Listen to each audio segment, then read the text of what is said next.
Hey, what's going on, everybody, and welcome back once again. My name is Jordan, also known as JMonster. I want to thank you for joining me for another Third Age Reforged army creation video. Today we're going to be looking at the Kingdom of Rhun, which is a faction that has been the subject of some controversy lately. So hopefully by the end of this I can dispel some of the myths floating around and bring you a little bit closer with these fierce warriors from the Far East. Hopefully by the end of this, you'll be holding hands and hugging and crying and wondering how things ever got so wrong between you two. But in any case, let's take a look at some of Rhun's faction strengths, and then we can look at some of the comps and how you can utilize those strengths. So Rhun predominantly focuses a lot on their AP damage, so they are extremely effective against armor. They've got a lot of crossbows. You can see at least 2 crossbow units here in the Dragon's Wrath crossbowmen. I have seen some people have concerns about this unit, but honestly, if you use them well, they can annihilate things. The biggest drawback of them is that their firing arc is very temperamental, so you need to have a clear line of sight. They're like the Blacklock engineers in that way. But if you can get them in a position where they can fire freely and are unobstructed by any friendly troops, well, then they can just erase things. They just cut a bloody swathe through whatever you point them at. They can even destroy Mumakil with their fire ammunition. So it's a very, very strong unit under the right circumstances. And then, of course, you've got the East Rhun crossbowmen, who are actually quite numerous as well. So there's very few crossbow units in the game, and most of them don't have quite the amount of men in the unit that the East Rhun crossbowmen do. So a very solid pick for a supporting missile unit for your front lines. Great for sniping out javelins, for example, which can be a big problem for units like Flagrim and Lokgamprim, who, in my opinion, are best served fighting together as a unified force rather than just having one or the other. So yeah, the crossbowmen are really, really useful in that way. And then you've got javelins. You've got 2 units of javelins, and the Balkov tribesmen here are actually good at killing Mumakil as well. You got some more armor piercing up here. I believe the Dragon's Wrath guildsmen are armor piercing. They might not be armor piercing in melee, but their missile is armor piercing, and it causes morale damage. So yeah, you can really get a sense of the focus of Rhun in general as an anti-armor kind of faction. They do have lower melee defense value, so if we take a look at the stat line here for Lok Flagrim, we've got high armor, high shield, but low melee defense. And their attack is also a little bit lower as well, and that's pretty well true, I think, for a lot of Easterling units, except for some of the higher tier elites, like the Dragon's Wrath Guildsmen, the Camel Shadow Guard. Obviously, they have pretty decent attack values, but even the Camel's Chosen over here don't have the greatest attack, with an attack of 13, but they do have some pretty decent armor and shield, and their melee skill is actually quite high as well, especially for an Easterling unit. And then if you go across the board, it's really just a lot of like middling attack values, but when combined together and used well, they can be quite formidable. But yeah, so in general, the Easterlings, it just kind of worked out that way, and I'm not 100% sure why that is. I think it's possibly because of the high unit sizes that they have as well. But yeah, so the end result is the Easterlings do have some lower attack values, but you could augment that with a little bit of an attack upgrade there. And with 7 AP damage, the Flagrim will actually do well against things that have between 10, upwards of 10 and 11 melee defense. So you can rely on them to hack down an Arnor Swordmaster unit, for example, and do really well against them. So the Easterlings really do excel in that regard, in dealing with heavily armored units and things like that. And they also have some decent cavalry options as well. One of the things that they lack is melee cavalry, at least a true dedicated melee cavalry unit. Of course, they have the Camel's Dragon Knights, who are sexy and everyone loves them. But in terms of like mercenary cavalry or like Khans, that's one of the things that they do kind of lack. However, they are not completely helpless in cab-to-cab engagements. So here we have the East Rhun clan chiefs, and if you guys have looked at our mod DB page, you can see that these guys get a really nice armor upgrade eventually. They don't have it right now, which, you know, obviously isn't great for the East Rhun clan chiefs, but when they get it, they will also be getting a little bit of a higher armor value to reflect that. So currently 5 armor and 3 skill is okay for a unit like this. It's not very expensive, it is okay, but they will be getting even better in the future. But when you use them, I recommend that you give them the attack upgrade, because it really, really helps them out a lot, and makes them just that much more deadly. So eventually this will be a unit with, when upgraded, it'll have 8 armor, 3 skill, Again, lower melee skill because they are Easterlings, and some pretty decent damage against Cavalry. And if you can use these guys in tandem, either with each other or with a unit of, say, Loki Enesrim, and you'll see that in the comps. There's a few comps I have where I take 2 Enesrim and I have a couple of Eastern Clan Chiefs as well. Then they can do very well for themselves. The Eastern Clan Chiefs obviously go in first because they're less expensive and they're a little bit more expendable. And then you can, if you have the opportunity, you can try and come in from the rear with a devastating charge from your Loki Enesrim, who've got some really nice armor values and okay skill values as well. Their skill values have been kind of bumped up a little bit, so they end up being a bit higher, which I think is fitting because they are kind of a more elite cavalry unit. But also, it was needed to make them a little bit more useful and to make the choice between them and, say, the Dragon's Wrath Warlords or the Campbell's Dragon Knights a little bit more real. So the Dragon's Wrath Warlords they've got about 12 skill and they're all around a better unit, but the Enesrim are significantly cheaper, and there's a lot more of them, so there is a choice to be made there, and they've got the same charge value as well, so it really comes down to quantity over quality. So yeah, in any case, I think that really says enough about Rhun as a faction, so let's take a look at some comps, because I know that is what you guys are all here to see. Alright, so before we get started on the comps, I do want to mention one thing for some people who maybe haven't seen my videos before, or are new to Reforged. The Florins is going to be set at 1300, and there's a very good reason for that. We balanced around it. We spent a lot of time trying to get comps and just stats and prices to work with a 13k budget. That being said, 14k works almost equally as well, and it gives you a little bit more options if you want to have like a bigger fight and things like that, or if you want to bring like more elite units. But 13k is, in my opinion, the sweet spot currently, given how we've balanced the game. But yeah, and anyway, let's look at some comps here. Let's play to Rhun strengths for the first comp. Let's say we're fighting against Gondor or Dol Amroth or the Dwarves, any of the Dwarven factions that have kind of lower skill values and a little bit higher armor values and things like that. So 3 companies here, pardon me, of the Flag Rim can be very useful in that regard.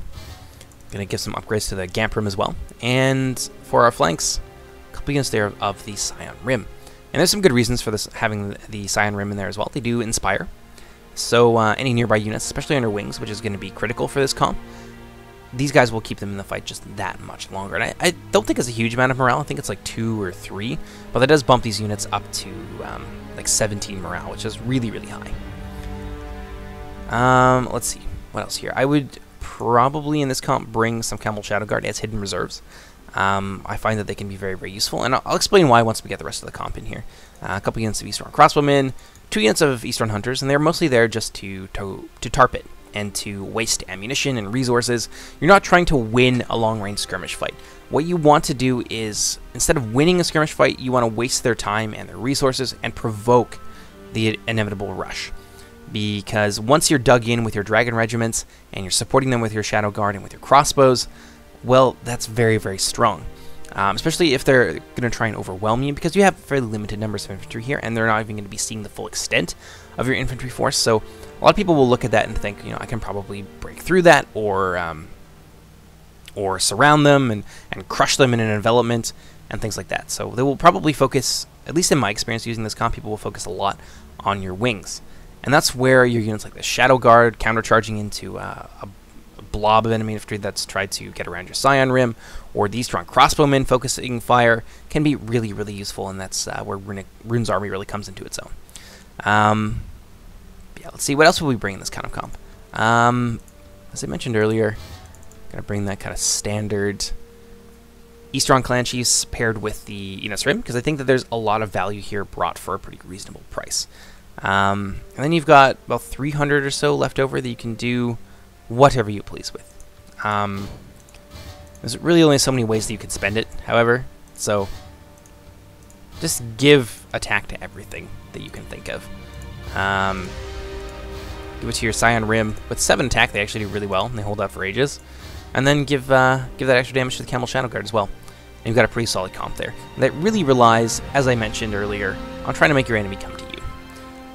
Your Flag Rim and your Gamp Rim, when paired together on the line, if you mix them in, the Gamp Rim will help defend the Flag Rim will help defend the Gamp Rim with their shield values, and then of course the Gamp Rim have a small shield value as well built in. You want to try and keep your Camel Shadow Guard away from the front lines. Keep them in loose formation, hidden somewhere safe, so they don't accidentally get shot up. But yeah, the point I was getting at is that most of these units are really solid and stand up to arrow fire extremely well. And then eventually, your enemy will have to come to you, assuming that they don't have an overwhelming number of archers. That's really where this comp can run into difficulties, is when your enemy brings like 5-6 units of archers and you've only got the 2 Eastern Hunters. Their numbers will not suffice in that sort of situation. So if you think you are going to be facing down a lot of enemy bowmen, then you might consider doing things a little bit differently. Let's see here. Let's get rid of the upgrades on these guys, and then you could bring instead a couple units of the Very Mercenaries. Now, again, they don't have huge numbers, but what they do have going for them is that 5 shield value and the 4 armor. I think these guys can have their armor upgraded. They will in a future like patch.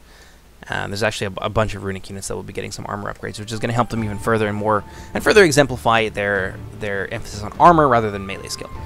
But yeah, the Very Mercenaries can stand up to a lot of arrow fire for a very long time.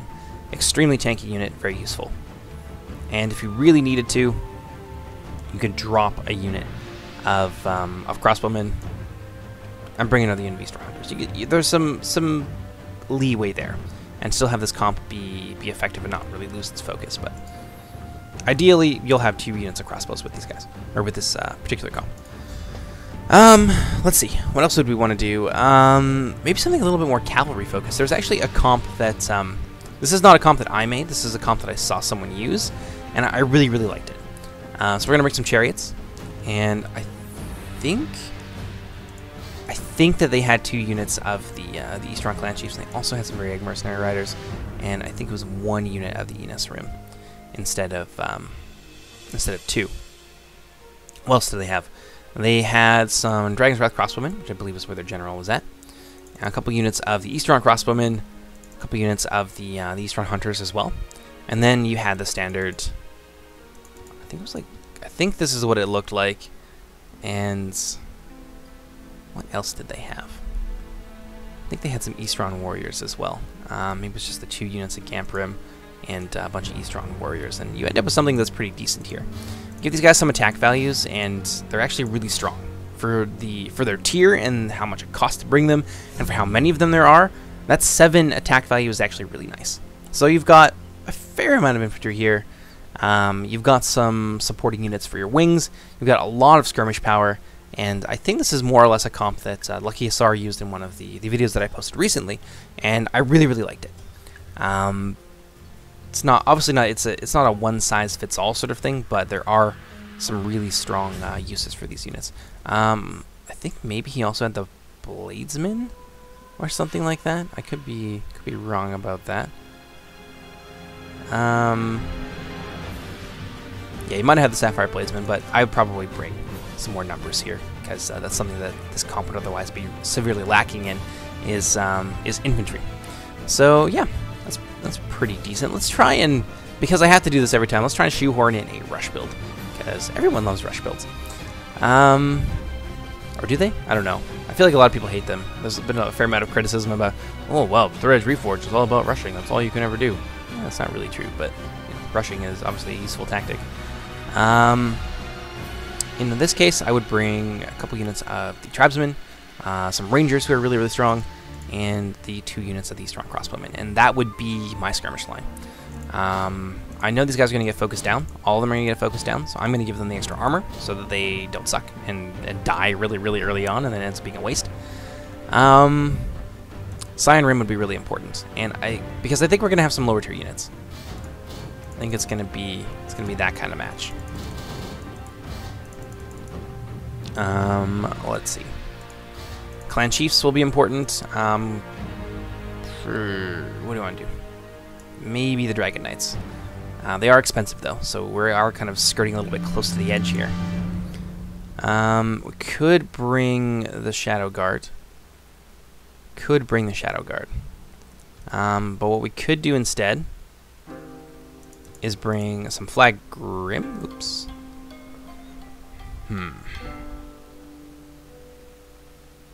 Yeah, I got some decent numbers there, but there's not a lot of killing power on the line.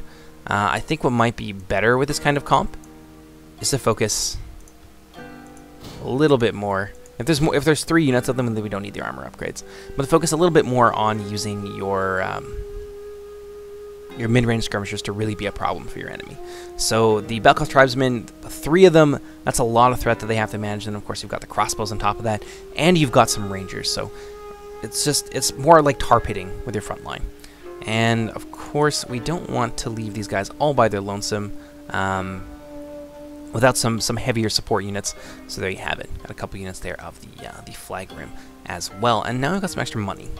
So let's give armor upgrades to all of these guys. And attack to the Dragon Knights as well. Attack to the flag rim. And then some attack for the Scion rim. So you do have a solid Golden Boys infantry corps here, but you've also got some supporting units that are mostly there just to be annoying and to tar pit and to die, essentially. Their only purpose really of bringing clansmen and Eastern warriors together is just to give yourself a lot of numbers. But with your armor upgrades, these guys do get a little bit more substantial. So it's really going to be down to how you use your missiles well in this, which is a bit different, I think, from other Rush factions. I mean, or other Rush armies, rather, where it's more about trying to overwhelm your enemy in the infantry fight.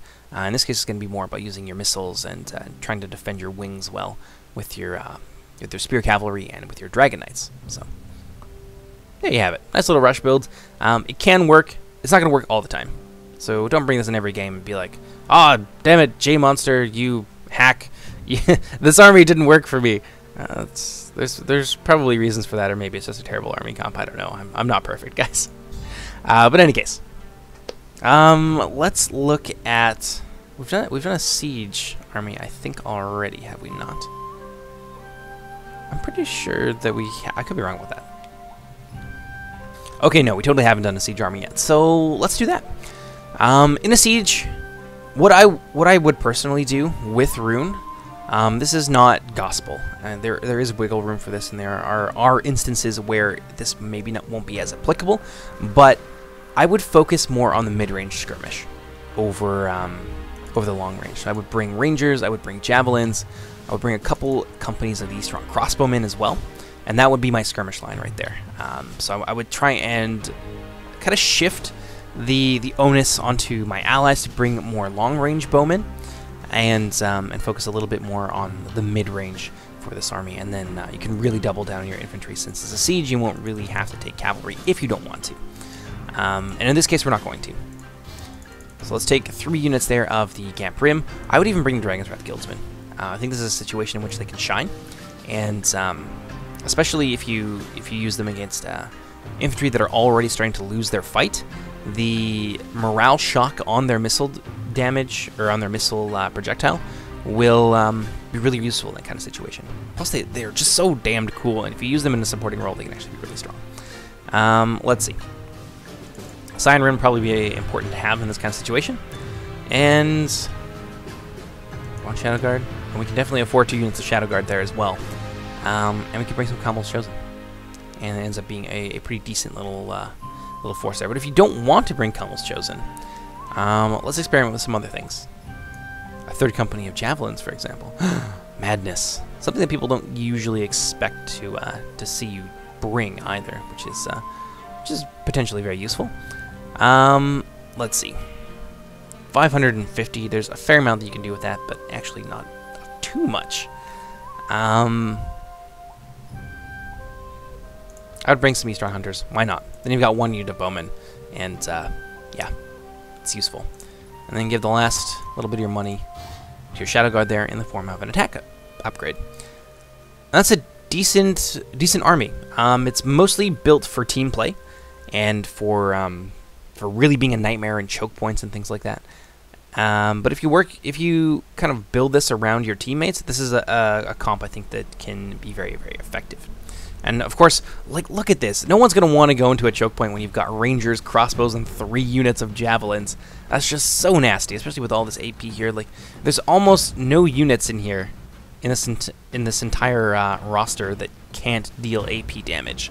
It's basically the Scion Rim, the Eastron Hunters, and the Camel Shadow Bows, but the Camel Shadow Bows do something even better than AP, so yeah. It's a strong army, great for shutting down pushes and things like that. So yeah, definitely useful. Let's see. Let's do one that's a little bit more numbers focused, that doesn't rely quite so heavily on some of the standard building blocks that we've seen so far. So let's bring the standard flag rim, because they're too good not to pass up, and it's one of Rhun's, actually it is Rhun's only mainline unit that is sword and board. So you're going to be seeing the flag rim a lot, and I think in this case that it's definitely necessary. So there you go. Got some Eastron Guard there as well. I'm going to back them up with some spears so people don't just try and run these guys over. Although I think maybe 3 of them is probably too much. Bring some Scion Rim as well. We're going to bring... we're going to bring a lot of cavalry here. Some really strong cavalry. A couple units of hunters. Maybe 1 unit of crossbowmen this time around. Some Eastron warriors who can be very effective for what they cost. Let's see. What else would be nice to have in this kind of situation? 2,100 left.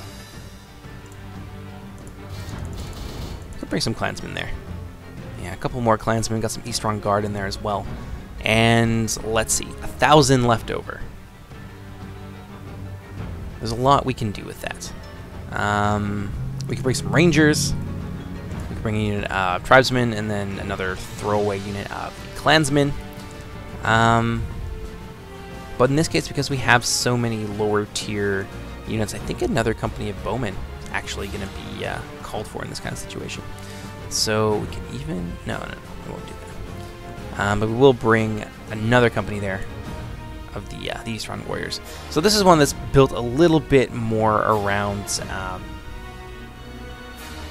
your numbers, but there's a ton of infantry there that you can use for quite a variety of things. You've got good skirmishers. You've still got some of the nasty closer range anti-cavalry and just anti-infantry, anti-armor options in the form of the Eastron crossbowmen. And you've got some nasty cavalry here as well. Let's see. If you wanted more cav, I mean, you could just shift some of the armor upgrades around and afford another unit of the Eastron clan chiefs. But I think that's a good pick. It's in my opinion, that is a pretty solid pick. Although you could... No, we won't do that. No, we won't rethink it too much, but yeah, you've got some decent options here. And yeah, it's a solid comp. Especially that cavalry. This is just tanky cavalry that you can use for quite a variety of things. So I think this is a comp that can work. But as with all of them so far, I mean, it just depends on what you're fighting. But in any case, I hope you guys have enjoyed this so far. Hope it has given you some insight into the faction of Rhun. I'm going to be coming out with a replay that I actually got to play in. So I get to show you a battle that I'm actually in, because I had some time recently to play one. And it really does show how powerful Rhun can be under the right circumstances. So hope you guys have enjoyed this so far, and I'll see you next time. Take care, everybody. Bye-bye.